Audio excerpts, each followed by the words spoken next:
కానీ మనం ఇంత ప్రతిష్టాత్మకంగా మనం ఎప్పుడు కూడా తీసుకోలేం. ఈసారి 3కు 3 స్థానాలు మనం పోటీ చేస్తూ అన్ని పార్టీల కంటే ముందుంటూ అన్ని పార్టీల కంటే ముందు అభ్యర్థులను ప్రకటించుకుంటూ మనం ప్రచారంలో చాలా ముందున్నాం. టీఆర్ఎస్ పార్టీ అయితే పోటీ చేస్తలేదు.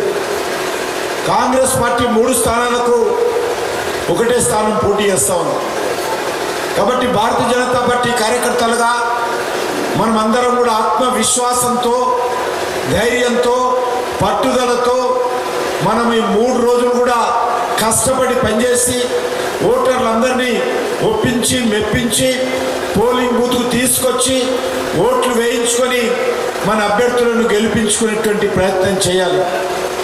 ముఖ్యంగా మన జిల్లాలో ఈరోజు మరి 2 అభ్యర్థులు ఉన్నారు. ఒకరు మన టీచర్స్ అభ్యర్థి అయినటువంటి ఉపాధ్యాయ నియోజకవర్గం నుంచి పోటీ చేస్తున్నటువంటి కొమరయ్య గారు. మన కొమరయ్య గారు అంటే మన జిల్లాకు చాలా ముఖ్యం. కొమరం మరి ఏ రకంగా ఈ జిల్లా పేరే కొమరం జిల్లా ఉంటుంది. కాబట్టి ఈరోజు కొమరయ్య గారు మన అభ్యర్థి, మల్కం కొమరయ్య గారు మన టీచర్ అభ్యర్థి. అదేవిధంగా కొమరం భీం మనకు తెలుసు. కాబట్టి అటువంటి కొమరం ఈరోజు మన పార్టీ అభ్యర్థి తరఫున ఉపాధ్యాయ నియోజకవర్గం నుంచి పోటీ చేస్తున్నాడు. అదేవిధంగా ఈరోజు మన యొక్క గ్రాడ్యుయేట్స్ కాన్స్టిట్యున్సీ నుంచి మన అభ్యర్థిగా అంజిరెడ్డి గారు పోటీ చేస్తున్నారు.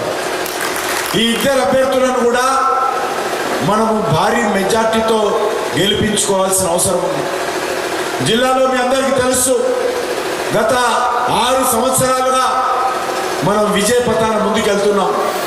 గతంలో జరిగినటువంటి శాసన సభ ఎన్నికల్లో మరి చాలా మంచి ఓట్లు రావడం జరిగింది.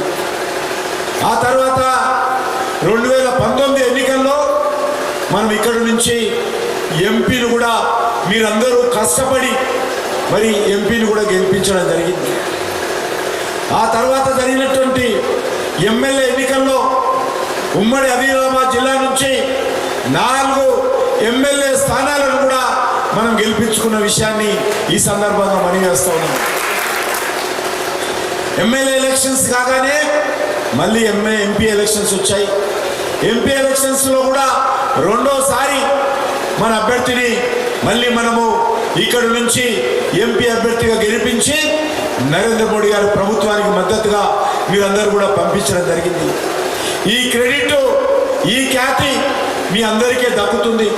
మీరందరూ కష్టపడి మరి పార్టీ అభ్యర్థులను, ఎమ్మెల్యేలను కానీ ఎంపీలను కానీ గెలిపించడంలో మీరందరూ కూడా కీలక పాత్ర పోషించారు. కాబట్టి మీ అందరికీ, మీతో పాటు మనకు ఓట్లేసి గెలిపించినటువంటి ఆదిలాబాద్ జిల్లా ప్రజానికాన్ని కూడా భారతీయ జనతా పార్టీ తరఫున నేను శిరస్సు వంచి నమస్కరిస్తున్నాను. ఈ యొక్క ఉత్తర తెలంగాణ జిల్లా, అందులో ఆదిలాబాద్ జిల్లా గిరిజనులు ఎక్కువగా ఉన్నటువంటి జిల్లా, నిర్లక్ష్యానికి గురిగా ఉన్నటువంటి ఈ జిల్లాలో భారతీయ జనతా పార్టీ జెండా ఎగరవేయడము సాధారణ విషయం కాదు. అటువంటి ఈ జిల్లాలో కూడా మీరందరూ కూడా కష్టపడి అంకిత భావంతో మీరు బీజేపీని గెలిపించడం చాలా సంతోషం. ఇప్పుడు రానున్నవే ఎమ్మెల్సీ ఎలక్షన్స్. ఈ ఎమ్మెల్సీ ఎలక్షన్స్లో మనం గెలవాల్సిన అవసరం ఉంది. ఎందుకంటే వెంటనే లోకల్ బాడీ ఎలక్షన్స్ ఉన్నాయి. రేపో మాపో లోకల్ బాడీ ఎలక్షన్ షెడ్యూల్ వస్తుంది. ఇప్పుడు ఎమ్మెల్సీ గెలిస్తే లోకల్ బాడీ ఎలక్షన్స్లో కూడా ఇదే ఉత్సాహంతో, ఇదే స్ఫూర్తితో మనం స్థానిక సంస్థల ఎన్నికల్లో సర్పంచులుగా, వార్డు మెంబర్స్గా, ఎంపీటీసీ సభ్యులుగా, జెడ్పీటీపీ సభ్యులుగా, మున్సిపల్ కౌన్సిలర్స్గా మనందరము గెలవడానికి అవకాశం ఉంది. ఈ అవకాశాన్ని మనం సద్వినియోగం చేసుకొని మరి ఈ 3 రోజుల్లో జరగనున్నటువంటి 27వ తేదీన పోలింగ్ జరగనున్నటువంటి గ్రాడ్యుయేట్స్ కాన్స్టిట్యున్సీ ఎలక్షన్స్లో మనం గెలిపించుకోవాల్సిన అవసరం ఉంది. ఈ రాష్ట్రంలో భారతీయ జనతా పార్టీ బలపడాలి. ఈ రాష్ట్రంలో కూడా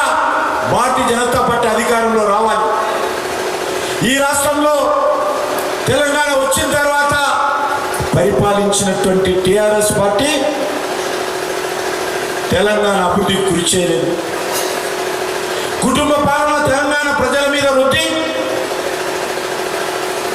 కేసీఆర్ కుటుంబము పెత్తనం చేస్తూ ఏ రకంగా అవినీతితో, అహంకారంతో, అధికార దుర్వినియోగంతో మరి బీఆర్ఎస్ పార్టీ పరిపాలన చేసిందో మనం అందరం చూశాము. మరి ఆ పార్టీ పోవాలని చెప్పి కేసీఆర్ మీద కోపంతో, బీఆర్ఎస్ మీద కోపంతో, ఆ కుటుంబం మీద కోపంతో మరి తెలంగాణలో కాంగ్రెస్ పార్టీ అధికారంలోకి వచ్చింది. కానీ కాంగ్రెస్ పార్టీ వచ్చిన తర్వాత 14 నెలలైంది. బీఆర్ఎస్ పార్టీ గద్దె దించడం కోసం తెలంగాణ ప్రజలు 10 సంవత్సరాల అవకాశం ఇచ్చారు. కానీ ఈరోజు ఎన్నికలు పెడితే కాంగ్రెస్ పార్టీని తుక్కున తెలంగాణ ప్రజలు ఓడించేటువంటి పరిస్థితి ఈరోజు తెలంగాణలో ఉంది. రేవంత్ రెడ్డి పెద్ద పెద్ద మాటలు మాట్లాడతాడు, రాహుల్ గాంధీ పెద్ద పెద్ద మాటలు మాట్లాడతాడు.